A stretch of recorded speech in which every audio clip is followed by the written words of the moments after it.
మాట్లాడాల్సిందిగా కోరుతున్నాం. మీకు అభ్యంతరం లేకపోతే కూర్చొని మాట్లాడతాను, ఎందుకంటే కొన్ని రాసుకున్నాను కాబట్టి చూస్తూ మాట్లాడడానికి ఈజీగా ఉంటుంది.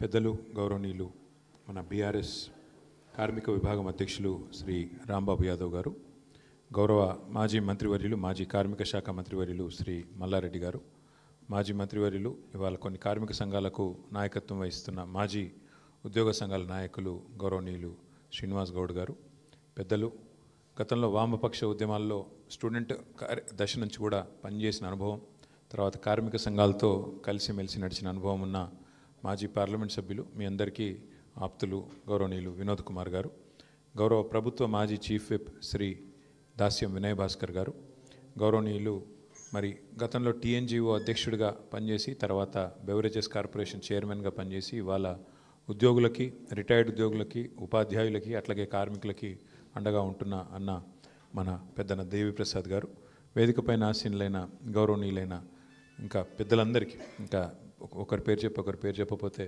బాధపడతారు కాబట్టి పేరు పేరున మా బీఆర్టీయు అదేవిధంగా అన్ని సంఘాల నాయకులకు చాలా ఓపికగా చాలాసేపటి నుంచి సావధానంగా వింటున్న అన్ని కార్మిక సంఘాల మిత్రులకి, మా ఆడబిడ్డలకి పేరు పేరున అందరికీ హృదయపూర్వకంగా నమస్కారం. నిజంగా చెప్పాలంటే చాలా సావధానంగా సాకల్యంగా చర్చ జరిగింది. ఈ మధ్యకాలంలో నాకు తెలిసినంతవరకు అసెంబ్లీ సమావేశాల్లో కానీ పార్లమెంట్ సమావేశాల్లో కానీ ఈ మాట అంటే మళ్ళీ ఇవ్వడం తిడతాడు నాకు తెలుసు, అయినా సరే ఎందుకంటే ఇంత సాకల్యంగా ఒక ముఖ్యమైన అంశం మీద, కోట్లాది మంది కార్మికులకు సంబంధించిన అంశం మీద ఇంత సాకల్యంగా చర్చ బహుశా పార్లమెంట్లో అసెంబ్లీలో కూడా జరగలేదు. కాబట్టి చర్చలో పాల్గొని అర్థవంతమైన చాలా ఆలోచనను రేకెత్తించే విధంగా మరి సూచనలు, సలహాలు, అదేవిధంగా భవిష్యత్తుకు దిశానిర్దేశం చేసిన మిత్రులందరికీ ముందుగా ధన్యవాదాలు. ఇవాళ మహానుభావుడు భారతరత్న డాక్టర్ బాబాసాహెబ్ అంబేద్కర్ గారి వర్ధంతి. వారు చెప్పిన ఒక గొప్ప మాట, బోధించు, సమీకరించు, పోరాడు. అంబేద్కర్ తత్వమే క్లుప్తంగా చెప్పాలి అంటే బోధించాలి, సమీకరించాలి, పోరాడాలి. అంటే ఎప్పుడైనా అన్యాయం జరుగుతున్నప్పుడు ఎలుగెత్తాలి, ప్రజలకి ముఖ్యంగా సహచరులకి, మిత్రులకి మనం ఆ రోజున్న ఆ సమస్య యొక్క తీవ్రత ఎప్పటికప్పుడు ప్రజల్ని సమీకరిస్తూ వారికి విషయంలో ఉన్న లోతును బోధిస్తూ సందర్భానుసారంగా పోరాడాలి అని ఆ మహానుభావుడు అంబేద్కర్ గారు ఏదైతే చెప్పారో దానికి అనుగుణంగానే మనం తెలంగాణ ఉద్యమాన్ని కేసీఆర్ గారి నాయకత్వంలో పోరాటాన్ని కూడా నడుపుకున్నాం. వారు రాసిన రాజ్యాంగం ఆలంబనగానే ఇవాళ ఆర్టికల్ 3 ఆధారంగానే మనం రాష్ట్రాన్ని కూడా సాధించుకున్నాం. కాబట్టి ఆ మహనీయుడికి ముందుగా నివాళులు అర్పిస్తూ మనందరి తరపున సంస్కరణల పేరిట ప్రభుత్వాలు తెచ్చే చట్టాలు, ఇవాళ శ్రమశక్తి ఈ లేబర్ కోడ్స్ ఏదైతే ఉన్నదో సంస్కరణల పేరిట, ఎందుకంటే రిఫార్మ్స్ అవసరం అని చెప్తూ ఉంటారు పెద్దలు, మంత్రులు కానీ ప్రభుత్వంలో ఉన్న పెద్దలు కానీ, రిఫార్మ్ జరగాలి. ఇంకా కొంతమంది ఒక అడుగు ముందుకేసి చెప్తారు, పర్ఫామ్ చేయాలంటే రిఫార్మ్ ఉండాలి, లేకపోతే పెరిష్ అయిపోతాం, అంటే మిగిలిన మాయమైపోతామని చెప్తూ ఉంటారు.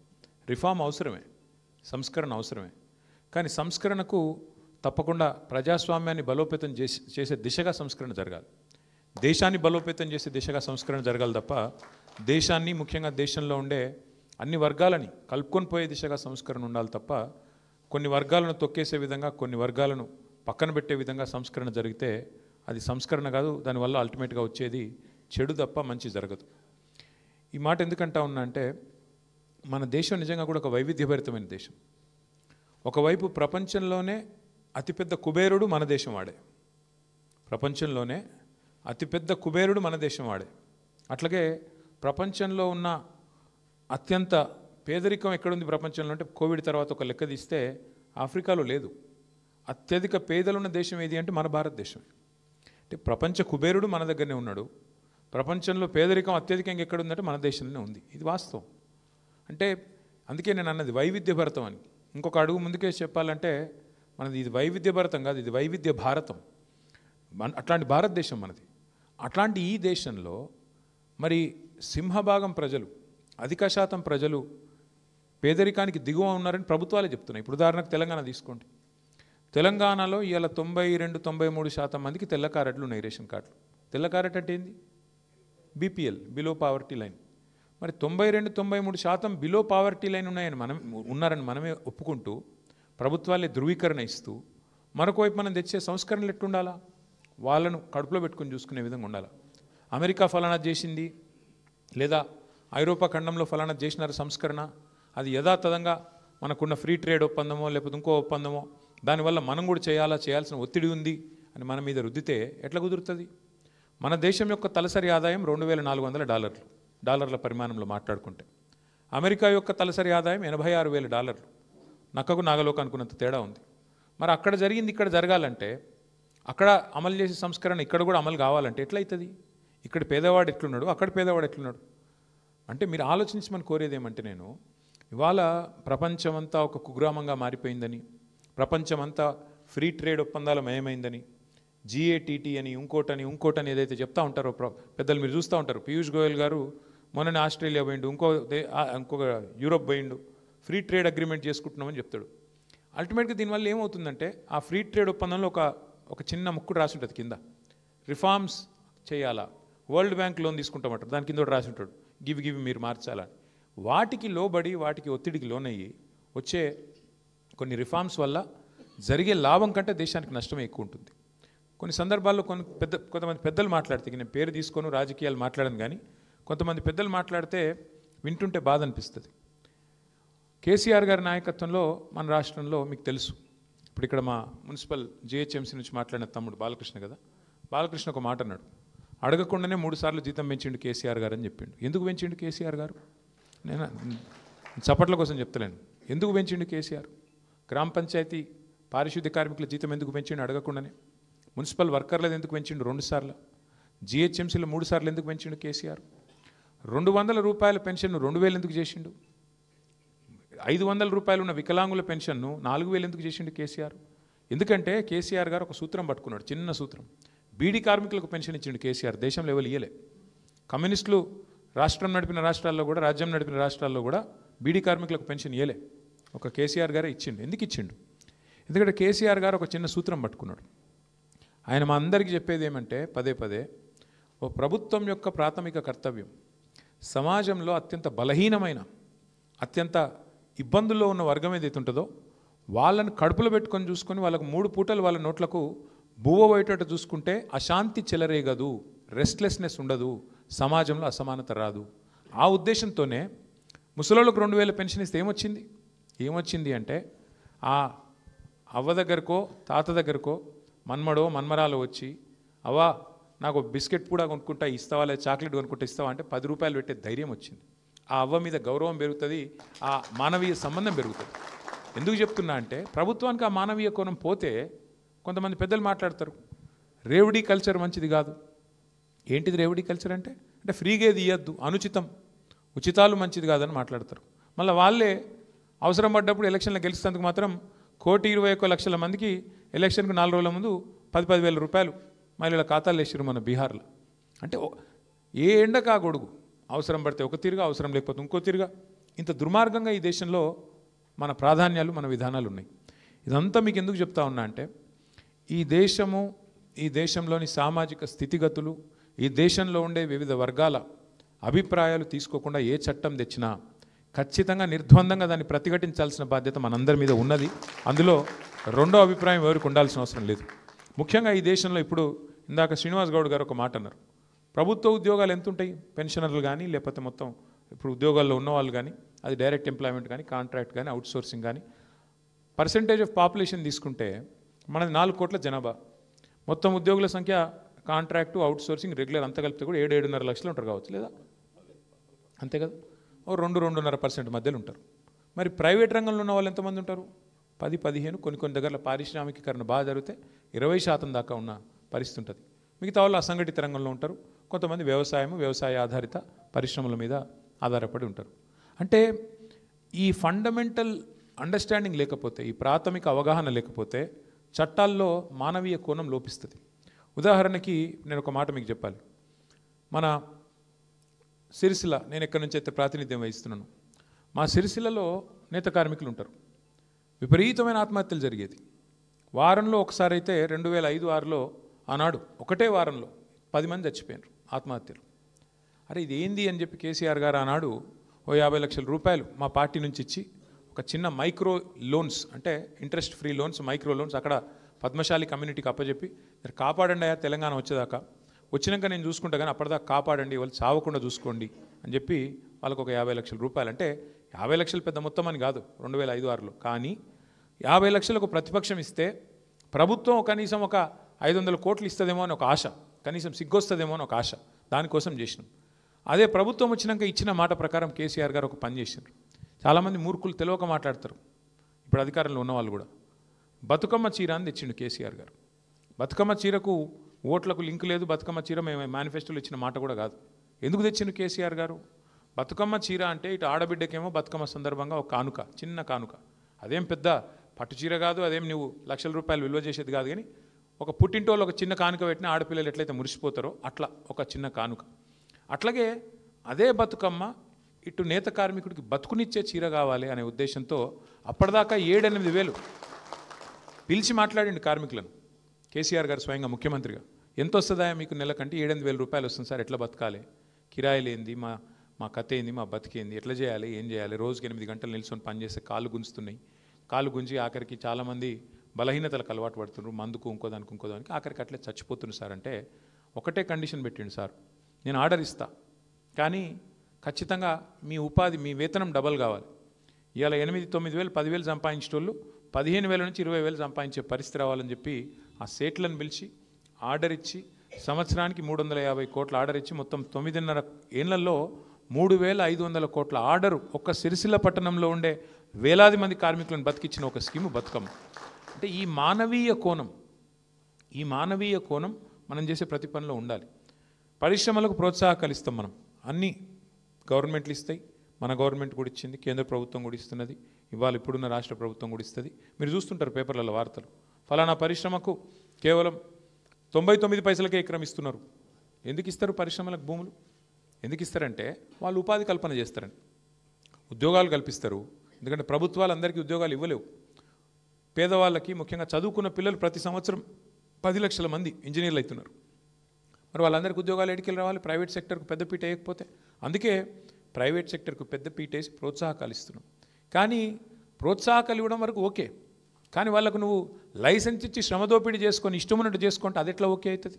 ఇవాళ మనం అడుగుతున్న ప్రశ్న ఈ రౌండ్ టేబుల్ నుంచి అది. దాంతోపాటు ఇక్కడ ఇంకొక ముఖ్యమైన మాట మనం గుర్తుపెట్టుకోవాల్సింది. ఇవాళ కేసీఆర్ గారు మాకు పదే చెప్పేది, కొన్ని విషయాల్లో ప్రభుత్వాలు తలదూర్చొద్దు, మనం కొన్ని విషయాల్లో అసలు ఏలు పెట్టొద్దు అని చెప్పేది. అంటే మాకు కొన్ని విషయాలు ముఖ్యంగా వారు చెప్తుంటే మాకు అర్థమయ్యేది కాదు. వారు మాకు చైనా ఉదాహరణ ఇచ్చేది, చైనా గురించి చెప్పేది. మీరు గుర్తు తెచ్చుకుంటే ఒక్కసారి, అంటే మీరందరూ కూడా ఇక్కడ సీనియర్ నాయకులు, కార్మిక రంగంలో చాలా అనుభవం ఉన్నవాళ్ళు, చాలా పెద్దవాళ్ళు, కాబట్టి క్లుప్తంగా నేను చెప్పే ప్రయత్నం చేస్తాను. నేను లేట్ కూడా అవుతుంది, షుగర్ పేషెంట్లు కూడా ఉండొచ్చు. చైనా, భారతదేశం రెండిటి యొక్క ఎకానమీ సైజు, అంటే ఓవరాల్ సంపద చూసుకుంటే 1980వ దశకంలో 1985 దాకా ఇండియానే పెద్దది. జీడిపి పరంగా చూసుకుంటే, సంపద పరంగా చూసుకుంటే భారతదేశం చైనా కంటే పెద్దది. కానీ 85 తర్వాత చైనా వేగం అందుకొని గత 40 ఏళ్ళలో ఎక్కడికి వెళ్ళిపోయిందంటే, ఇవాళ మన ఎకానమీ సైజ్ ఎంత అంటే, మన జీడిపి సైజు 4 ట్రిలియన్లు, చైనాది 20 ట్రిలియన్లు. అంటే మనకంటే 5 రెట్లు పెద్ద దేశం అయిపోయింది. మరి ఎట్లా మనకంటే వెనుక ఉన్న చైనా 4 దశాబ్దాల్లో మనకంటే 5 రెట్లు ఎట్లా పెరిగింది? మరి జనాభా పరంగా చూసుకుంటే వాళ్ళు మనం సేము. మరి ఎందుకు ముందుకు పోయింది, ఎందుకు వెనుకకు పోయింది అంటే, ఇక చైనా గిసొంటి విషయాల మీద చర్చ పెట్టుకున్నది. చైనా మన వర్క్ ఫోర్స్ని ఏం చేద్దాం, మన వాళ్ళు పిల్లలు ఎవరైతే ఇప్పుడు చదువుకొని వస్తున్నారో వాళ్ళని ఎట్లా వినియోగించుకుందాం, వాళ్ళ శక్తిని ఎట్లా వాడుకుందాం, మహిళలకు ఎట్లా రక్షణ కల్పిద్దాం, కార్మికులకు ఎట్లా రక్షణ కల్పిద్దాం, ప్రొడక్టివ్ సెక్టర్స్ ఏంది, అన్ప్రొడక్టివ్ సెక్టర్స్ ఏంది అంటే ఏంటంటే వాళ్ళ ఉద్దేశము, ఎక్కడైతే లాభం వచ్చే రంగాలు ఉంటాయో అక్కడ అవసరమైతే ప్రైవేట్ పెట్టుబడులను ఆహ్వానించారు. ఎక్కడైతే నష్టం వస్తుందని తెలుసో, నష్టం వచ్చినా తప్పదు అని తెలుసో, అక్కడేం చేసినారు, ప్రభుత్వమే పెట్టుబడి పెట్టి ప్రభుత్వమే వాటి నష్టాలను కూడా భరాయించుకొని. ఇందాక మా మిత్రులు ఆర్టీసీ నుంచి వచ్చిన వెంకటేశ్వర్లు గారు కదా, వెంకటేశ్వర్లు గారు అన్నారు లాస్లో ఉన్నది కార్పొరేషన్ లాస్ ఉంటుంది. ప్రజా రవాణా అంటే ఖచ్చితంగా సామాజిక బాధ్యత. లాస్ ఉండకుంటే అందులో లాభం రాదు, ప్రపంచంలో ఎక్కడ కూడా రాదు. అందుకే ఏం చేస్తారు, ప్రాధాన్యతలు నిర్మించుకున్నారు. ఏ రంగంలో నష్టం వచ్చినా ప్రభుత్వం భరాయించాలి, ఏ రంగంలో లాభం వస్తే ప్రైవేట్ పెట్టుబడులు ఆహ్వానించాలి. ఇది జరిగింది చర్చ. అందుకే చైనా మనకంటే 5 రెట్లు ముంగటికి పోయింది. మనమేమో పనికిమాల పంచాయతీలు ఎక్కువ పెట్టుకుంటాం. ఎవలేం తినాలి, ఎవలేం తాగాలి, ఎవరు ఏం మాట్లాడాలి, ఎవరు ఏ దేవునికి మొక్కాలి, ఎవరు ఏం చేయాలి, ఎవరి కులం ఏంది, ఎవరి మతం ఏంది, ఈ పిచ్చిలోలిలా మనం ఇక్కడ ఉండిపోయినాం, వాళ్ళు ఎక్కడికో ముంగటికి వెళ్ళిపోయినారు. ఇవాళ వాస్తవం ఏంది అంటే, బాధ అనిపించినా ఇంకోటి అనిపించినా ఇవాళ వాస్తవం ఏంది అంటే, హమీద్ మొహమ్మద్ ఖాన్ గారు చెప్పిందే మందు పని. ఇప్పుడు ఇవాళ ఇక్కడ కూర్చొని పార్లమెంట్లో చట్టం పాస్ అయిపోయాక వాళ్ళు రూల్స్ ఫ్రేమ్ చేస్తున్నప్పుడు, ఇప్పుడు ఇలా రాష్ట్ర ప్రభుత్వం అమలు చేసే తరుణంలో మనం మాట్లాడుతున్నాం. మనకు పార్లమెంట్లోనేమో ఆవాజ్ లేదు, లోక్సభలోనేమో మనోడు ఎవరు లేకపోయా, 8 వాళ్ళాయ 8 వీళ్ళాయ, ఒక ఆయన గక్కరు ఉన్నాడు, ఇంకో ఆయన, 17 మంది పార్లమెంట్ సభ్యులు ఉంటే ఇలా ఇక్కడ కూర్చొని మాట్లాడుతున్న ప్రధాన ప్రతిపక్షానికి అందులో గొంతు లేదు. అక్కడ గొంతు ఉంటే ఓ వినోద్ కుమార్ అసంట ఆయన ఉంటే లొల్లి చేసి బొబ్బొబ్బ వేసి అంగిలాకు చెంపుకొని డామ్ డూమ్ అని దుంకి ఆపి కనీసం ఒక చర్చ అవుతుండే. ఇవాళ అదేం లేదు. గంగెద్దులక్క ఓవుడు, తలకాయ ఊపుడు, నిమిషం లోపల బిల్లు పాస్ అవ్వడు, బయటకు వచ్చినాక ఏం బిల్లు పాస్ అయిందో ఎవరికి తెలియకపోవడు అంటే బాధ. ఇది వాస్తవం. ఏమవుతుంది ఎలక్షన్ వచ్చే వరకు అసలు విషయాలు చర్చకు వస్తలేవు, ఎక్కడనో పోతున్నాయి. అసలు విషయాలు పక్కకు పోయి కులము మతము ఇవే మెయిన్ స్టేజ్ అవుతున్నాయి. కాబట్టి దయచేసి నా ప్రార్థన, అస్సలు మందుకు అక్కడుంది. మాయల ఫకీర్ ప్రాణం ఎక్కడుంది అంటే ఏదో చిలుకలు ఉన్నట్టు కరెక్ట్గా దీనికి మొత్తం తర్కీబ్ ఎక్కడుందంటే అక్కడనే ఉన్నది. ఎందుకంటే నువ్వు యుద్ధం చేయమని ఇలా బీఆర్ఎస్ని అడిగి మీరు నాయకత్వం వహించాలి, యుద్ధం చేయాలి, చేద్దాం, కానీ కత్తి కూడా ఇస్తే బాగుండు కదా. కత్తి మనకిచ్చి యుద్ధం చేయమంటేనేమో గట్టిగా చేయొచ్చు, కత్తి లేదు కట్టించి నువ్వు కొట్లాడంటే కొద్దిగా కష్టమవుతుంది, కానీ చేద్దాం. అయినా సరే తెలంగాణ కోసం బరాబర్ చేద్దాం, గట్టిగా కొట్లాడదాం, అందులో అనుమానం లేదు. ఇంకొక మాట ఇవాళ సందర్భం కాబట్టి చెప్తా ఉన్నా.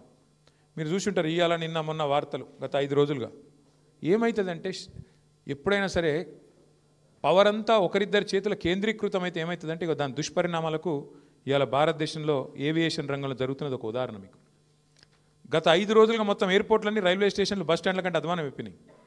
ఎక్కడికక్కడ వేలాది మంది కొట్టుకుంటాను ఎయిర్పోర్ట్లలో. తెలుసా ఎందుకో? ఇండిగో వాడు మొత్తం బంద్ పెట్టిండు. ఎందుకు బంద్ పెట్టిండు? ఇది గమ్మత్తైన ఉదాహరణ, మీరు చెప్తే అర్థం చేసుకుంటే మీకు అర్థమవుతుంది నేనేం చెప్తున్నాను. సంవత్సరం కిందట సివిల్ ఏవియేషన్ మినిస్ట్రీ కొన్ని రూల్స్ పాస్ చేసింది. ఏమని? శ్రమ దోపిడీ చేయొద్దు, వారానికి ఒక పైలట్ అంటే ఆయన గింతనే నడపాలి, ఇంతకంటే ఎక్కువ నడపద్దు అని చెప్పి సంవత్సరం కింద రూల్స్ పాస్ చేసిండ్రు. సంవత్సరం కిందటనే వాళ్ళు కొన్ని డైరెక్షన్స్ ఇచ్చిండ్రు. DGCA, director general of civil aviation. IndiGo, air India రెండే ఉన్నాయి భారతదేశంలో, ఇంకోటి లేడు. ఇప్పుడు ఏమైందంటే ఇది లిటరల్గా 2 వ్యక్తుల చేతులు మొత్తం భారతదేశంలోని విమానయానం మొత్తం 2 సంస్థల చేతులు ఆధీనం అయిపోయింది. ఏమైంది ఇవాళ? దానివల్ల సంవత్సరం కింద కేంద్ర ప్రభుత్వం చెప్పినా శ్రమ దోపిడీకి అలవాటు పడ్డోడు దాన్ని మార్చుకోక పని చేయలే, ప్రత్యామ్నాయం ఏర్పాటు చేసుకోలే. దాంతో ఏమైంది? నిన్న ఒక్క రోజు 1000 విమానాలు క్యాన్సిల్ అయినాయి. 1000, 1 కాదు 2 కాదు. మరి ఏమవుతుంది?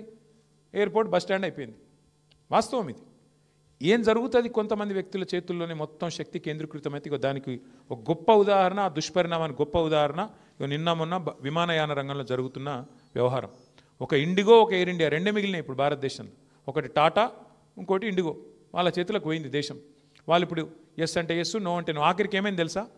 5 రోజుల తర్వాత కేంద్ర ప్రభుత్వం మేల్కొని వాళ్ళు ఇచ్చిన ఆర్డర్ వాళ్ళే వెనక్కి తీసుకుని తీయాలి. వాళ్ళు ఏ ఆర్డర్ అయితే ఇచ్చిర్రో, ఇండిగో వాడు మారలే, ప్రైవేట్ వాడు దిగిరాలే. నేను తప్పు చేసినా అని ఒప్పుకుంటలేడు. వానికి ఫైన్ వేసే దమ్ము లేదు ప్రభుత్వానికి. ఏమైంది ఆఖరికి? ప్రభుత్వం ఇచ్చిన ఆర్డర్ ప్రభుత్వం వెనకకి తీసుకొని ఇంకొక టైం ఇస్తాము అని చెప్పి తగ్గక తప్పని పరిస్థితి వచ్చింది. ఏమవుతుంది?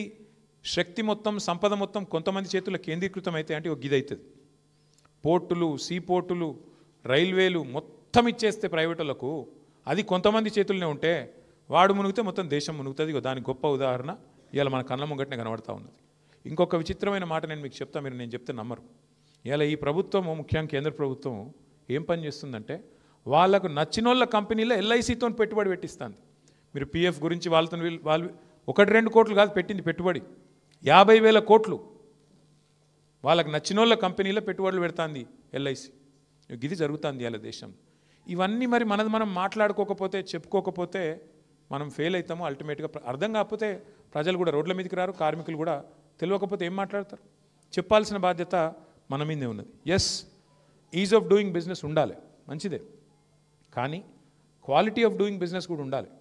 పని చేసే కాడ క్వాలిటీ కూడా ఉండాలి. అంటే అక్కడ మహిళలు పనిచేస్తారు, మరి వాళ్ళకి సంబంధించిన ప్రత్యేక అవసరాలు ఉంటాయి, మరి వాటికి సంబంధించిన ఏర్పాట్లు ఉన్నాయి. అయ్యాల నాకు కొన్ని చెప్తే మీరు ఆశ్చర్యపోతారు.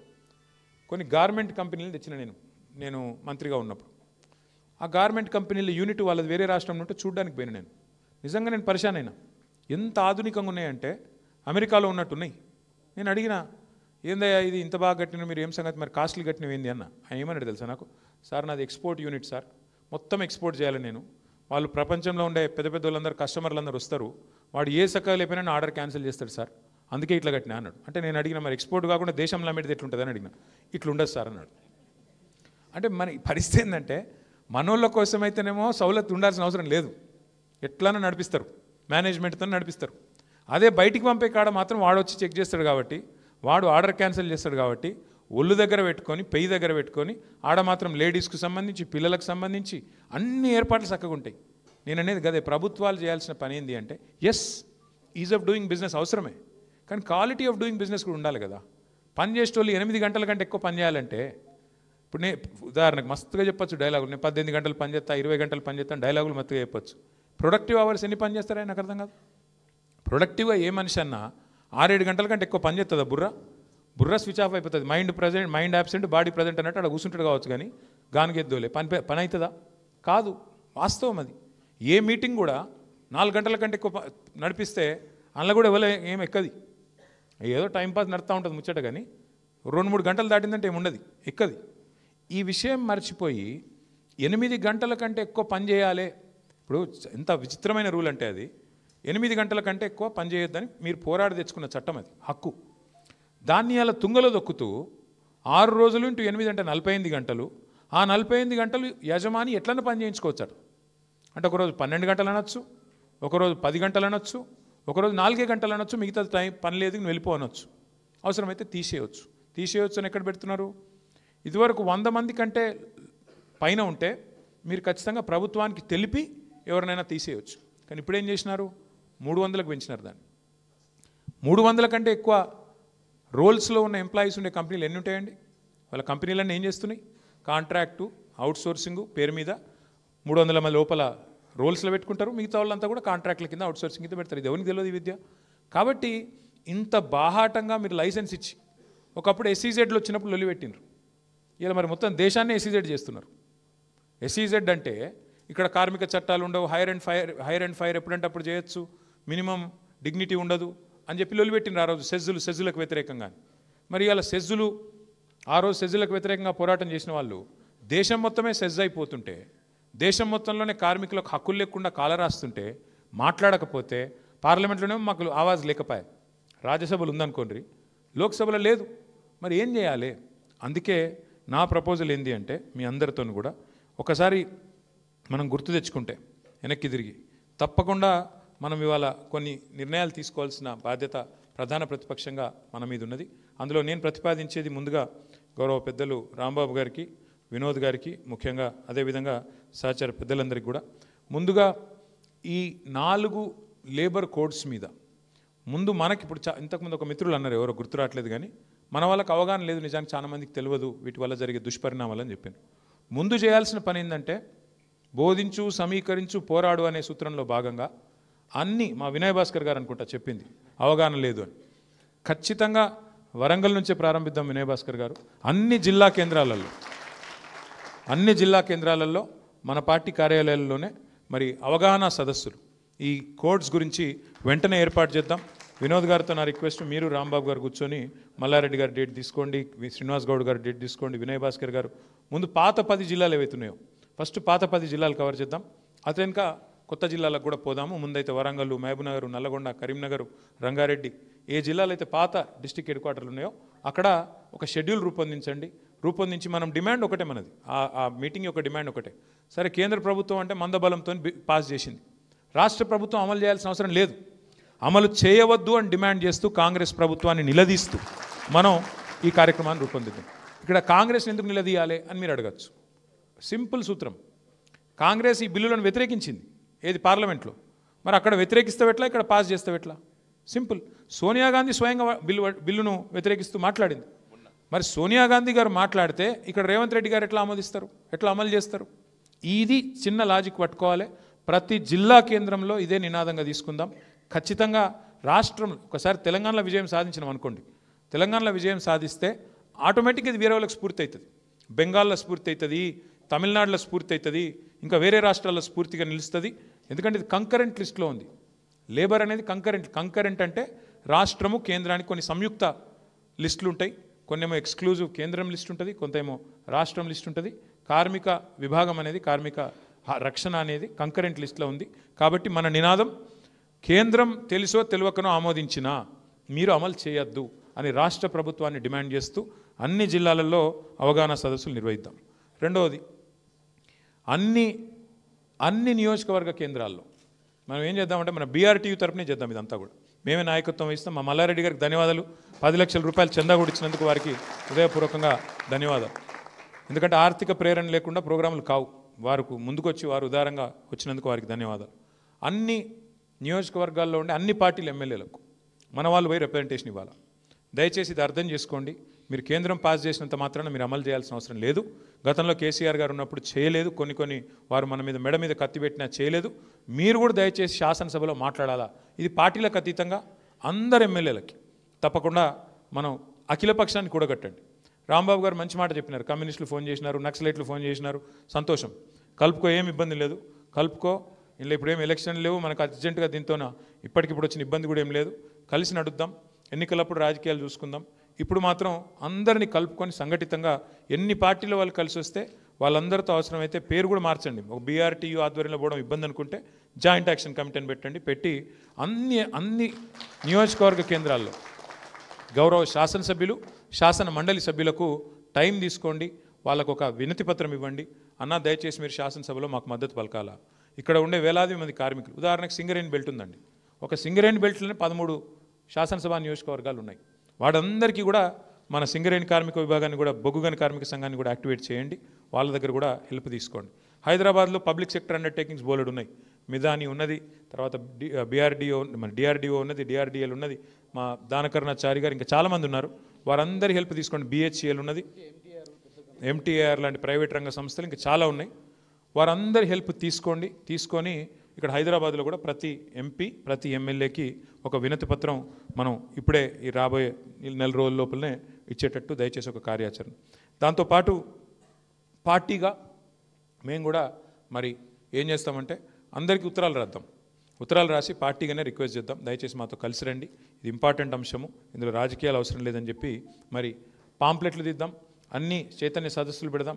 గిగ్ వర్కర్స్ ఉన్నారు, ఆ తమ్ముళ్ళు కూడా దాదాపు 4 లక్షల మంది ఉంటారు. వారికి కూడా మనతో పాటు కలుపుకొని ముందుకు పోదాం. కుదిరితే రాజ్యసభలో కూడా, మరి కుదురుతుందో లేదో నాకు తెలియదు, ఎందుకంటే మీరు చెప్పాలా, రాజ్యసభలో ఏమన్నా ప్రైవేట్ మెంబర్ బిల్లు రూపంలో పెట్టి అమెండ్మెంట్స్ ఏమన్నా ప్రతిపాదించే అవకాశం ఉందా? ఎందుకంటే ఆల్రెడీ చట్టం అయింది. దాన్ని ఎట్లా మరి తీసుకొని రావాలి? రాజ్యసభలో మా ఫ్లోర్ లీడర్ గారితో, సురేష్ రెడ్డి గారితో, మా సభ్యులు అక్కడ ఉండే 4 సభ్యులతో కూడా మాట్లాడి వారితో కూడా డెఫినెట్గా ఏమన్నా ప్రయత్నం చేద్దాం. ఇంకొకటి స్టాండింగ్ కమిటీ ఆన్ లేబర్ అని ఉంటుంది ఒకటి. ఒక్క నిమిషం తమ్ముడు, ఒక్క నిమిషం కూర్చో. ఆఖరికి చెప్తా. స్టాండింగ్ కమిటీ ఆన్ లేబర్ అని ఉంటుంది. ఆ స్టాండింగ్ కమిటీ ఆన్ లేబర్ ఎవరు చైర్మన్గా ఉన్నారు, అందులో మెంబర్లు ఎవరు, దయచేసి తెలుసుకోండి. నేను కూడా ఒక పని చేస్తాను. వచ్చే వారం మా మంత్రి గారు ఉన్నారు, ఆయన పేరు మన్సుఖ్ మాండవీయ, కేంద్ర కార్మిక శాఖ మంత్రి మన్సుఖ్ మాండవీయ అన్నట్టున్నారు. వారిని కూడా కలుద్దాం. స్టాండింగ్ కమిటీ ఆన్ లేబర్ను కూడా కలుద్దాం. ఎందుకంటే జనరల్గా ఏం చేస్తారంటే ఈ బడ్జెట్ సమావేశాల్లో ఆ లేబర్ కమిటీ ఏదైతే ఉంటుందో వారు దాని మీటింగ్లు కూడా పెడతా ఉంటారు. స్టాండింగ్ కమిటీ మీటింగ్లు కూడా రెగ్యులర్గా అవుతూ ఉంటాయి. వారందరినీ కలిసి వారికి కూడా ఒక రిప్రజెంటేషన్ ఇద్దాం. ఢిల్లీలో మీరు వచ్చే వారం టైం తీసుకోండి, నేను కూడా వస్తాను. నాతో పాటు ఇంకెవరైనా మిత్రులు పార్టీ నుంచి రాదలుచుకుంటే శ్రీనివాస్ గౌడ్ గారు, మల్లారెడ్డి గారు, అందరం కూడా పోయి అక్కడ కూడా రిప్రజెంటేషన్ ఇద్దాం. ఇచ్చి దయచేసి మీరు అనవసరంగా రాష్ట్రాల మీద ఒత్తిడి పెట్టకండి. రాష్ట్రాలకు మీరు ఆ స్వేచ్ఛనీయండి, అమలు చేసేది చేయండి అని చెప్పి వారి మీద కూడా ప్రివేల్ అయ్యే ప్రయత్నం కూడా చేద్దాం. దాంతోపాటు చాలా మంచి మాట వెంకటేశ్వర గారు నాకు చెప్పింది, బాగా నచ్చింది. ఇప్పుడు అన్నిటికీ ఫాస్ట్ ట్రాక్ కోర్ట్స్ ఉన్నాయి, కమర్షియల్ కోర్ట్స్ ఉన్నాయి, వాణిజ్యపరమైన ఇష్యూస్ వచ్చినప్పుడు రకరకాల కోర్ట్స్ ఉన్నాయి. మరి లేబర్ కోర్టుకి జడ్జి లేకపోతే ఇబ్బంది వస్తే ఎక్కడ పోవాలా? చాలా గొప్ప మాట చెప్పారు వెంకటేశ్వర గారు, మాకు తెలియదు నిజానికి ఇది. కాబట్టి నేను వినోద్ కుమార్ గారిని కోరేది, అవసరమైతే మీరు మన ఓ డెలిగేషన్ రాష్ట్ర హైకోర్టు సీజే గారి దగ్గర తీసుకోండి, సీజేని కలుద్దాం. కలిసి ఇట్లా వెంటనే జడ్జీలు లేబర్ కోర్టులకు అపాయింట్ చేయండి సార్ అని చెప్పి మా పార్టీ నుంచి ఒక ప్రత్యేకంగా బృందం కూడా పోయి కలుస్తాము. కలిసి అటువైపుగా కూడా తీసుకొని పోతాం. నా ప్రార్థన మీ అందరితో కాకపోతే ఇప్పుడు ఏమీ ఎలక్షన్లు లేవు, అర్జెంటుగా మనం కొట్లాడి యుద్ధాలు చేసి రాజకీయంగా ఇప్పటికిప్పుడు ఏమైనా కింద మీద పడాల్సిన అవసరం లేదు. ఎవరు కలిసి వస్తే వారిని కలుపుకొని పోండి. రాంబాబు గారితో నా రిక్వెస్ట్. ఎందుకంటే ఈ టైంలో మీరు కమ్యూనిస్టులు వచ్చినా, ఎర్రన్నలు, మరి నక్సలైట్లు వచ్చినా, ఎవ్వరు వచ్చినా, ఆఖరికి BMS వాళ్ళు కలిసి వచ్చినా కలుపుకపో, లేకపోతే కాంగ్రెస్ వాడు ఐఎన్టీయూసీ వాళ్ళు వచ్చినా కలుపుకపో, వస్తా అంటే.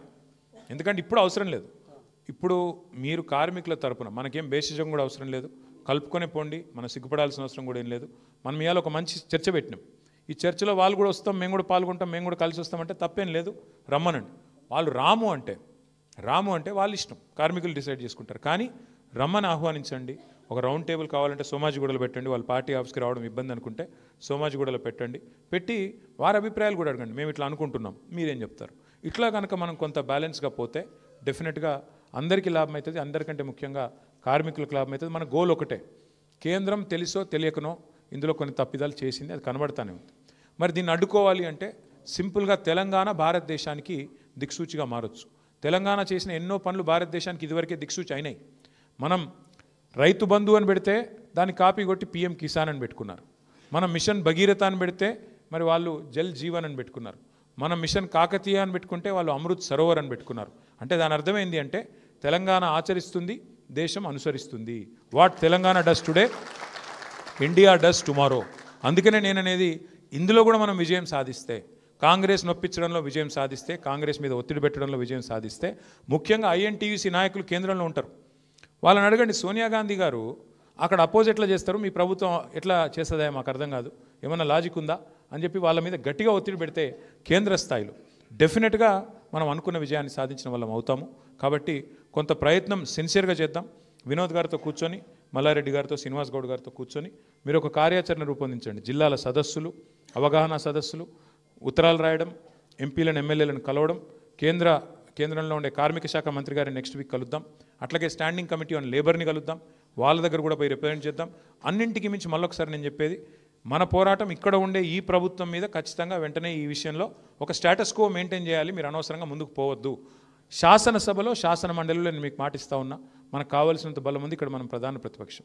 శాసనసభ, శాసన మండలిని అవసరమైతే స్తంభింపజేస్తాం. దీన్ని ఇక్కడ అమలు చేయకుండా అడ్డుకుంటాం. ఆ బాధ్యత మాది. మీ అందరికీ మళ్ళొకసారి చాలా ఓపికగా చాలాసేపు కూర్చున్నారు. పేరు పేరున అందరికీ ధన్యవాదాలు. అందరికీ భోజనాలు కూడా ఏర్పాటు చేశారు. కాబట్టి భోజనం చేసే వెళ్ళాల్సిందిగా కోరుతూ